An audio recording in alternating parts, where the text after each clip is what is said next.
તો આ સાથે સાબરકાંઠાથી સમાચાર સામે આવી રહ્યા છે। સાબરકાંઠામાં બીઝેડ ગ્રુપના જે સીએ હતા તેમને ત્યાં પણ સીઆઈડી ત્રાટક્યું છે, તપાસ કરવામાં આવી છે। સીઆઈડી દ્વારા સીએના ઘરે જઈને તપાસ થઈ રહી છે। સીએ ઋષિત મહેતાની ત્યાં પણ સીઆઈડી દ્વારા તપાસ કરાઈ છે। ઋષિત મહેતા બીઝેડ ગ્રુપના એકાઉન્ટ સંભાળી રહ્યા હતા। હિંમતનગરમાં રહેતા ઋષિત મહેતાના ઘરે પણ તપાસ કરવામાં આવી છે। ગઈકાલે મોડી રાત સુધી ત્યાં તપાસ કરવામાં આવી હતી। સીઆઈડી દ્વારા તપાસ થઈ રહી છે। તો સીએનું કામ કરતા ઋષિત મહેતાને ત્યાં વૈભવી કાર જોવા મળી છે। સીઆઈડીના 4 દિવસથી સાબરકાંઠા અરવલ્લીમાં દરોડા। તો સીઆઈડી વિભાગ દ્વારા સાબરકાંઠા અરવલ્લીમાં દરોડા પાડવામાં આવ્યા છે। તપાસ હાલ છે તે યથાવત જોવા મળી છે। અલગ અલગ જગ્યાઓ પર તપાસ કરવામાં આવી છે। લોકો પાસેથી રૂપિયા પડાવતા હતા। અત્યાર સુધી કરોડો રૂપિયા પડાવ્યા છે, પરંતુ બીઝેડ ગ્રુપના જે સીએ છે તેમના ત્યાં પણ સીઆઈડી દ્વારા તપાસ કરવામાં આવી છે। વધુ વિગતો સાથે સંવાદદાતા ચિરાગ મેઘા ફોનલાઈન પર જોડાયા છે। જી, સાબરકાંઠામાં બીઝેડ ગ્રુપના સીએના ત્યાં પણ સીઆઈડી દ્વારા તપાસ કરવામાં આવી છે, શું વિગત?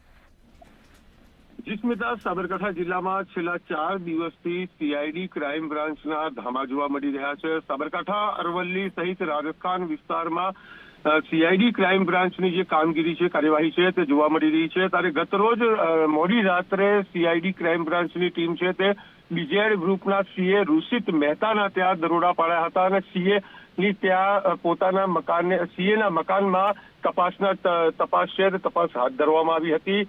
બીઝેડ ગ્રુપનું 6000 કરોડ જેટલું જે ફૂલેકું ફેરવનાર ભૂપેન્દ્રસિંહ ઝાલા ભૂગર્ભમાં છે તેની તપાસ છે તે સીઆઈડી ક્રાઇમ બ્રાન્ચ દ્વારા હાથ ધરવામાં આવી છે। પરંતુ સીઆઈડી ક્રાઇમ બ્રાન્ચે અલગ અલગ ટીમો બનાવીને કોઈ પણ પ્રકારની કચાશ ન રહી જાય ને તપાસ ઊંડાણપૂર્વક થાય તે લઈને ચક્રો ગતિમાન કર્યા છે અને સતત 4 દિવસથી સીઆઈડી ક્રાઇમ બ્રાન્ચની ટીમ છે તે બીઝેડ ગ્રુપની ઓફિસો હોય, તેની પેઢીઓ હોય, તમામ સ્થળો ઉપર દરોડા છે તે પાડી રહ્યું છે અને તપાસ છે તે પણ કરી રહ્યું છે અને ફરી સીએના ત્યાં દરોડા પડતા સમગ્ર વિસ્તારની અંદર હાલ ખળભળાટ જોવા મળી રહ્યો છે અને ખાસ કરીને સાબરકાંઠા, અરવલ્લી સહિત રાજસ્થાન વિસ્તારના જે એજન્ટો છે તે એજન્ટો પણ હાલ ભૂગર્ભમાં છે।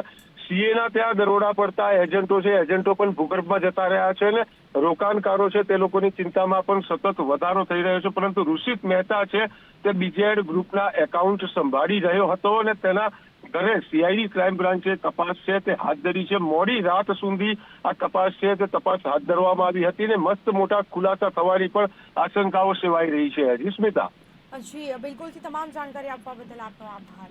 તો આ સાથે તપાસ કરવામાં આવી રહી છે। બીઝેડ ગ્રુપના સીએને ત્યાં પણ સીઆઈડીએ તપાસ હાથ ધરી છે। ઊંડાણપૂર્વક તપાસ કરવામાં આવી છે। તપાસમાં કોઈ કચાશ ન રહી જાય તે માટે તપાસ થઈ રહી છે। ઊંડાણપૂર્વક તપાસ કરવામાં આવી।